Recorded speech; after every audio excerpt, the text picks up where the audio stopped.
Assalamualaikum warahmatullahi wabarakatuh. Teman-teman, kali ini saya akan menjelaskan materi mengenai jenis-jenis penyebab dan contoh kasus gangguan berbicara. Nah, jadi saya mengutip dari buku Abdul Haer yang menjelaskan bahwa ada 3 jenis gangguan berbicara. Yang pertama adalah gangguan mekanisme berbicara, yang kedua adalah gangguan akibat multifaktorial, dan yang ketiga adalah gangguan psikogenik. Nah, di gangguan mekanisme berbicara itu dapat juga disebut sebagai alat-alat di dalam tubuh kita yang satu sama lain bekerja secara terpadu untuk menghasilkan suatu suara. Nah, apabila salah satu alatnya itu mengalami kerusakan, maka akan menyebabkan gangguan berbicara atau kelainan berbicara.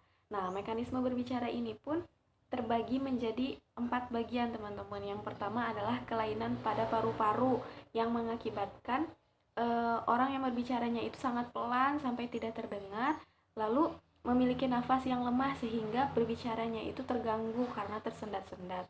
Lalu yang kedua ada kelainan pada pita suara atau laringan. Nah, kalau ini tuh disebabkan karena misalnya pita suaranya itu rusak, lalu yang menderitanya itu menjadi serak suaranya, gangguannya seperti itu.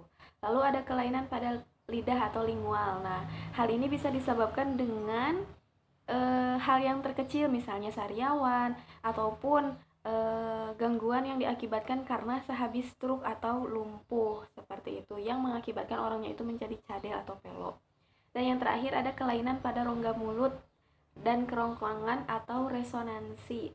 Nah, kalau kelainan pada rongga mulut ini bisa dilihat gangguannya itu orang yang diwarnai dengan cara bicara yang sengau, biasanya terjadi kepada orang yang menderita bibir sumbing seperti itu, ataupun kelumpuhan langit-langit keras, langit-langit lunak atau velum, maaf. Lalu yang kedua ada gangguan akibat multifaktorial. Nah, di sini pun terbagi menjadi beberapa bagian juga. Yang pertama ada berbicara serampangan atau sembrono, yang berbicaranya itu sangat cepat sekali sampai sukar untuk didengar, menelan beberapa kata dan sampai dengan sukar untuk dipahami gitu apa yang dibicarakannya. Lalu yang kedua adalah berbicara propulsif. Nah, berbicara propulsif ini itu orang yang berbicara dengan misalnya dia berbicara terus dia tuh tak henti-henti berbicara hal tersebut gitu. Nah, dia itu menderita sulit untuk melakukan gerakan-gerakan. Sekalinya dia bergerak, maka dia akan terus-terusan tidak bisa henti. Begitupun dengan berbicaranya. Lalu yang terakhir ada berbicara mutis. Nah, kalau berbicara mutis ini adalah orang-orang yang memang sama sekali tidak berbicara, bukan dia bisu, tapi dia bisa dikatakan membisu. Jadi berbicara mutis dengan bisu itu berbeda. Seperti itu. Lalu yang terakhir adalah gangguan berbicara psikogenik. Nah, kalau gangguan berbicara psikogenik ini itu yang paling ringan karena penderitanya itu masih bisa berbicara atau berkomunikasi secara normal. Ini hanya gangguan mental aja atau psikolog. Terbagi menjadi beberapa bagian juga, yaitu ada berbicara manja. Nah, berbicara manja itu seperti kita tahu bahwa orang yang misalnya sudah besar tetapi dia berperilaku seperti anak kecil gitu, biasanya terjadi kepada seorang perempuan. Lalu berbicara kemayu. Nah, hal ini sebenarnya bukan tidak bisa sih, tapi seperti tidak dapat dikategorikan sebagai gangguan, tetapi ini tuh sebagai termasuk gangguan berbahasa sindrom fonologik yang mengungkap gangguan identitas kelamin. Seperti itu. Lalu ada berbicara gagap. Nah, berbicara gagap ini berbicara yang sangat tidak teratur karena terputus-putus, tersendat-sendat. Nah, seperti itu. Ini tuh bisa saja disebabkan karena faktor psikolog ataupun faktor lingkungan. Lalu ada berbicara latah. Nah, berbicara latah itu bisa ada dua, yaitu ekolala dan koprolala. Kalau misalnya ekolala itu adalah yang sering mengulang kata-kata, kalau koprolala itu yang latah jika dikagetkan berbicara jorok. Nah, selain itu pun sebenarnya gangguan berbicara itu dapat disebabkan oleh kerusakan otak juga yang disebut dengan afasia. Nah, afasia pun terbagi menjadi beberapa bagian. Yang pertama ada afasia motorik kortikal. Jadi penderitanya itu masih bisa mengerti bahasa lisan dan tulisan, tetapi dia itu tidak bisa, ekspresi verbalnya sama sekali tidak sama. Lalu ada afasia motorik subkortikal.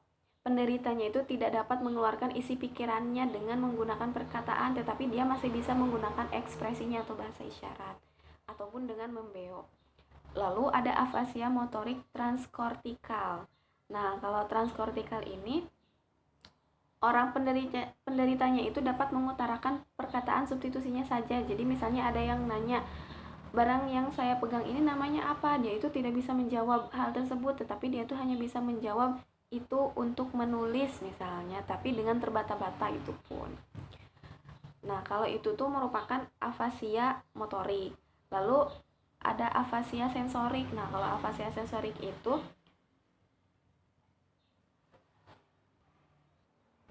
jadi penderitanya itu kehilangan pengertian bahasa lisan dan tulis, tetapi dia itu masih bisa memiliki curah verbal meskipun hal itu tidak bisa dipahami oleh orang lain maupun dirinya sendiri seperti itu. Lalu kasus-kasus gangguan berbicara, saya di sini mengutip dari jurnal yang ditulis oleh Bapak Deden Ahmad Supendi MPD dengan Bapak David Setiadi M.Hum. Nah, di sini ada 4 kasus. Contohnya yang pertama ada gagap pada anak laki-laki berusia 5 tahun. Nah, ini tuh disebabkan oleh faktor psikolog dari orang tuanya yang sangat keras kepadanya sehingga ia tuh menjadi gagap atau terbata-bata karena tidak percaya diri atau takut. Lalu ada kasus gagap pada lelaki berusia 39 tahun. Nah, kalau ini tuh diakibatkan karena faktor lingkungan. Karena ini tuh gagap yang diturunkan dari ayahnya saja, dari ayahnya gitu. Tapi bukan hanya ia yang dapat keturunan tersebut, tetapi pamannya yang berjenis paman dan saudaranya yang berjenis kelamin laki-laki pun memiliki gangguan gagap seperti ini. Jadi secara tidak langsung dia itu hidup di lingkungan dengan orang yang gagap. Lalu ada kasus latah berjenis ekolala dan koprolala yang diderita oleh ibu rumah tangga berusia 35 tahun dan remaja berusia 21 tahun. Nah, keduanya itu ketika dikagetkan dengan satu kata, misalnya kopi, dia itu terus-terusan mengulang kata tersebut.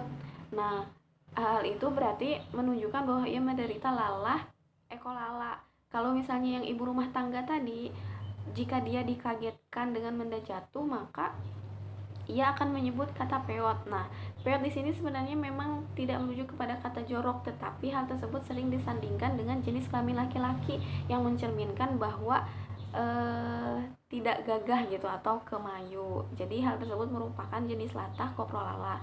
Sedangkan kalau yang remaja, jika ia dikagetkan tanpa suara, ia sering mengucapkan jenis kelamin laki-laki yang awalnya itu disisipi dengan kata gitu dan terus diulang-ulang. Artinya hal ini dia menderita latah jenis koprolala. Nah, seperti itu teman-teman. Jadi sebenarnya masih banyak sekali kasusnya dan penjelasan-penjelasan yang lebih jelasnya bisa dibaca saja langsung di artikel yang saya kirim di grup. Terima kasih, mohon maaf banyak kesalahan. Wabillahi taufiq wal hidayah. Wassalamualaikum warahmatullahi wabarakatuh.